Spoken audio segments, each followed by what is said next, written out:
Video को like करके आगे शेयर जरूर कर देना। हमारे एक बुजुर्ग कहते हैं फैलाना आसान है, समेटना मुश्किल है। तो लेकिन मैं उसी मुश्किल को अल्लाह के करम से आसान करने की कोशिश कर रहा हूं।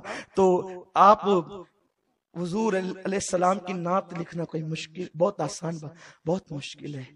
जो कहो तौल के कहो, अल्फाज की सेटिंग होनी चाहिए, बहुत अदब होना चाहिए, क्योंकि अदब का हेस्त जेर आसमां अज अर्श नाजुक तर नफस गुम कर दमी आयत जुनेदो बायजीदी जहां हजार बार बिशोयम दहन ज मुश्क गुलाब हुनूज नाम तो गुफ्तन कमाल बे अदबीस्त। अल्लाह अकबर। मेरे आका, मैं करोड़ों मर्तबा मुश्क अंबर से अपने मुंह को धुल लूं, एक बार नामे मोहम्मद लूं तो मेरा मुंह इस काबिल नहीं प्यारे कि तेरा नाम लिया जा सके। वो ऐसी सरकार है अल्लाह अल्लाह, खुदा भी उन्हें नाम लेकर नहीं पुकारता। कैसा अदब सिखाता है। मूसा को कहा तो या मूसा, आदम को कहा या आदम, नूह को कहा या नूह, हजरत यूसुफ को कहा तो, और दीगर अंबिया को या कहकर पुकारा। लेकिन जब मेरे हबीब की बारी आई, मासूम आमना का वक्त आया, तो या मोहम्मद पूरे कुरान में कहीं ना देखोगे। कहा ताहा यासीन मुज़म्मिल मुद्दस्सिर काफ हा या ऐन साद, ऐसे ऐसे अल्फाज बयान किए, कोई आज तक तर्जुमा ही न कर सका। अरे अल्लाह अकबर, जिसकी शान का तर्जुमा नहीं किया जा सकता, उसकी जात का तर्जुमा कैसे किया जा सकता है। तो आला हजरत की बारगाह में भी एक साहब नात लिख करके लाए। कहा हजरत इसको सुनाऊं? सुनाओ इसे। मैं सुनाओ, इसलिए कि आला हजरत कहते हैं मैं दो ही लोगों की नाते कसदन सुनता हूं, बाकी नहीं, क्योंकि लोग कुछ भी गड़बड़ करते हैं। कहा ठीक है, आयो तो सुना दो, चलो पढ़ दो, अपना कलाम पढ़ दो। वो पढ़ने लगा, इतना दर्द था कलाम में, इतना दर्द। आला हज़रत तड़पने लगे। गोया वो ये कह रहा था कि हुजूर मैं आपके बगैर ऐसे तड़प रहा हूं जैसे बगैर पानी के मछली तड़पती है, बगैर पानी के मछली तड़प। रोते रहे। आला हज़रत बड़े आशिक रसूल थे, बड़े सच्चे आशिक रसूल थे भाइयों। ऐसे आशिक थे जिस चीज से हुजूर को निस्बत हो गई उससे प्यार करते और टूट कर प्यार करते। बिलखुसूस वो पालकी वाला वाकया तो आप सुनते रहते। हुजूर की औलाद की ताजीम करते थे, मैं वो नहीं बयान करूं। एक मर्तबा आला हजरत ने नौकरी पर एक छोटे से बच्चे को रखा। ए बच्चे, हमारे घर की औरतें बाजार नहीं जा सकती, तुमने जाना है। वो बच्चा लग गया नौकरी पर। नौकरी पर लगा, कुछ दिन ऐसे गुजरे, पता चला कि वो बच्चा सैयदजादा है। आला हज़रत ने फरमाया घर वालों को खबरदार, आकाओं से नौकरी नहीं कराई जाती, आकाओं की नौकरी की जाती है। यार हमने फजीलतें सादात पर तो बहुतों की तकरीर सुनी, लेकिन अदब करते जिन लोगों को देखा है उनमें मेरा इमाम सफ़े अव्वल में है। इसीलिए किसी सैयद साहब ने कहा था कि हम सोचते थे कि अल्लाह ने आला हज़रत को इतनी खुसूसियत दी, लेकिन पठान क्यों बनाया, सैयद क्यों नहीं बनाया? चाहता तो सैयद बना देता, पठान क्यों? इसलिए कि सैयद होकर सैयदों की बढ़ाई करते तो लोग कहते मुंह मियां मिट्ठू बन रहे हैं। मेरे अल्लाह को यह मंजूर था कि मैं अहमद रजा को पठान बना करके पैदा करूंगा, और ये सैयदों की ताजीम लोगों को बताएगा तो पता चलेगा कि किस तरह एहतराम किया जाता है। फरमाया आकाओं से काम नहीं लिया जाता, जितनी तनख्वाह इनकी तय की गई थी। अब ये नहीं कि काम नहीं लेना तो ठीक है ज़ेर साहब, अब आप जाए, नौकरी से हटा दिया, नहीं, क्योंकि नौकरी से हटाओगे तो बेचारे का नुकसान हो। मैं लफ्ज़ बेचारे से भी तौबा करता हूं। इसीलिए किसी नबी के शहजादे के लिए, अरे जो सारे चाराओं का, सारे बेचारों का जो चारा है, उसकी आल को बेचारा कब कह सकते? अभी वही बात तो अदब की चल रही है। तो ये नहीं कहा कि हटा दो इन्हें, फरमाया घर वालों काम नहीं लेना, और जितनी तनख्वाह तय हुई थी वो बतौर नजराना पेश करना। ये हटाए भी नहीं जाएंगे, बतौर नजराना पेश की जाएंगे। एक मर्तबा आला हज़रत के यहाँ ये कानून था, सूफी साहब आप बड़े शहदाई हैं सादात के, और उसी में आप बदनाम भी होते हैं। आला हज़रत भी ऐसे ही कुछ बदनाम होते थे, लेकिन जो उनकी आल के लिए बदनाम होते हैं ना, फिर वो बड़े नामवर होते हैं। इसलिए कि आला हज़रत ने खुद अल मलफूज में फरमाया, मुझे बात याद आती है उनके इश्क की, बहुत खास बात दस करूं। आजकल जो है ना एक खेल तमाशा बन गया है इश्क रसूल, बात इश्क की जाती है, लेकिन अल्लाह अकबर बस। यहां तक फरमाया आला हज़रत ने, सादात गलती भी करे ना तो उनकी गलतियों का जिक्र नहीं किया करें। शरीफ मक्का जो सादात में से थे, बहुत सख्ती के साथ टैक्स वसूल करते थे, सैयदों में थे, टैक्स वसूल करते। उस सख्ती में उन्होंने इतनी सख्ती की कि कभी कभी पर्दादार औरतों से बुर्के उतरवा कर भी उनको चेक करवाते थे।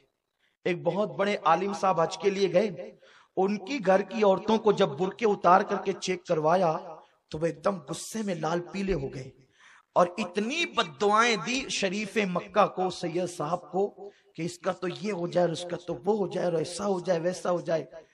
वो हज पर थे, लोग लर्जे कि यार ये बड़े अल्लामा साहब इतनी बद्दुआएं दे रहे हैं शरीफ मक्का को, और उसने जुल्म भी तो किया है।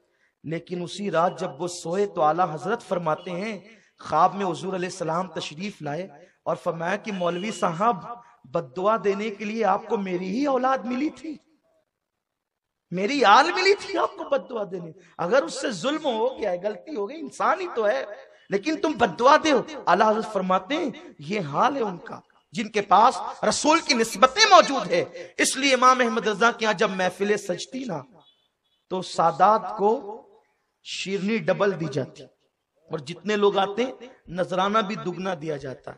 एक दिन सैयद महमूद साहब वो महफिल मिलाद में मौजूद थे, उनको किसी ने गलती से एकहरा जो वो नजराना दे दी। जब एकहरा नजराना मिला, वो शीरनी का एक ही थाल मिला, तो आए कहा हजरत वो कोई कानून तब्दील हो गया क्या आपके यहाँ?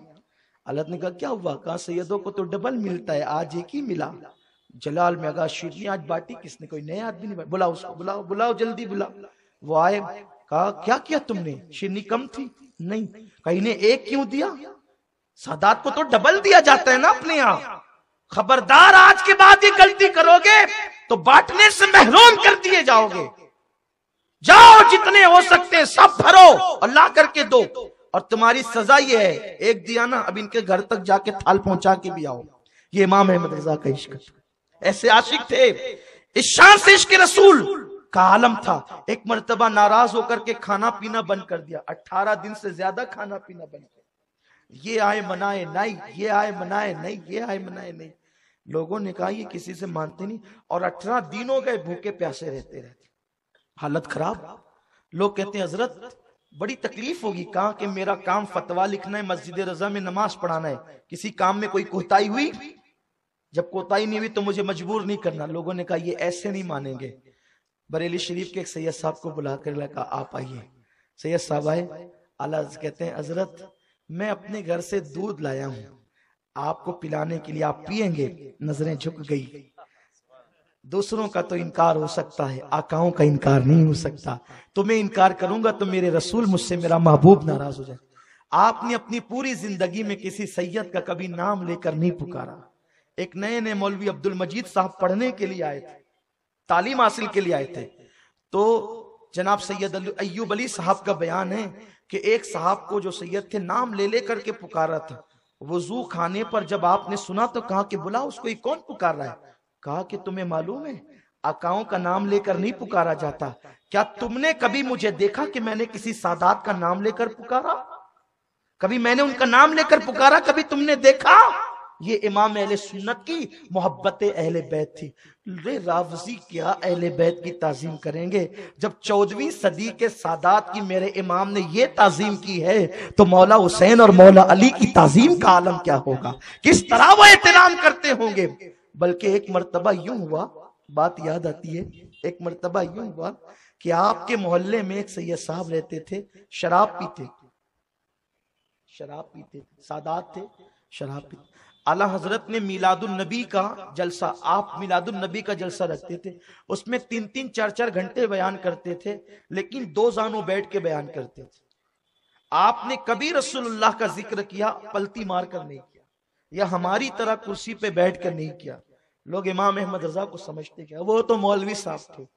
हम कहते तुम उनकी मौलवियत देखते हो, वो अपने वक्त का मौलाए रोम था, वो अपने वक्त का सरमत था, वो अपने वक्त का मंसूर था। मुझे हैरत है जिसने 1200 से जायद इश्क रसूल पे किताबें लिखी हो, जिसने हमारे इश्क रसूल की हिफाजत की हो, उस मौला उन्हें वो मौलवी साहब थे। अरे वो मौलवी होते तो आला हजरत अशरफी मियाँ जैसा उनके लिए चलती हुई ट्रेन में खड़ा नहीं होता ताजीम के लिए। वो सिर्फ मौलवी होते। मौलवी क्या अशरफ, क्या मौलवी जो है हुजूर अशरफी मियाँ के जमाने में कम थे? अशरफी मियाँ कोई मामूली आदमी है? आला हजरत अशरफी मियाँ कोई मामूली आदमी है? एक पीर साहब से मुलाकात हुई। पीरों में कंपटीशन चलता है ना। हुजूर अशरफी मियाँ को कहा, पीर साहब पूरी दुनिया में आपके मुरीद कोई रजिस्टर भी बनाया है?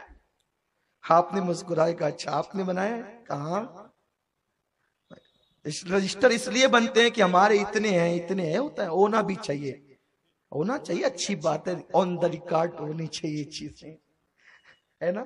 लेकिन मेरे आका हुजूर अशरफी मियाँ से किसी ने पूछा, हजरत अफ्रीका में कहाँ कहाँ आपके मुरीद है? मक्का शरीफ में हुजूर अशरफी मियाँ के मुरीदीन अरब व अजम में थे, बगदाद शरीफ तक उनके मुरीदीन थे उनके जमाने में। कहा आपने रजिस्टर बनाया? कहा आपने बनाया? कहा हाँ हमने तो बनाया। कहा हमने कोई नहीं बनाया, लेकिन ये बताए जितने रजिस्टर पर आपने अपने मुरीदों के नाम लिखे हैं सारे नाम तुमको जबानी याद है? उसने कहा नहीं। हुजूर अशरफी मियाँ ने जुब्बा पहने हुए थे, फरमाया ये देख। जब जुब्बे का दामन खोलकर हुजूर अशरफी मियाँ ने बताया तो दाएं भी सरी सर नजर आते थे, बाएं भी सरी सर नजर आते थे। कहा तुम मुरीदों के नाम रजिस्टर में रखकर याद नहीं कर सकते, हम तो जुब्बे में साथ साथ लेकर के चला कर। ये हुजूर अशरफी मियाँ की शान। वो अशरफी मियाँ उनको कुतुबुल इरशाद कहता है।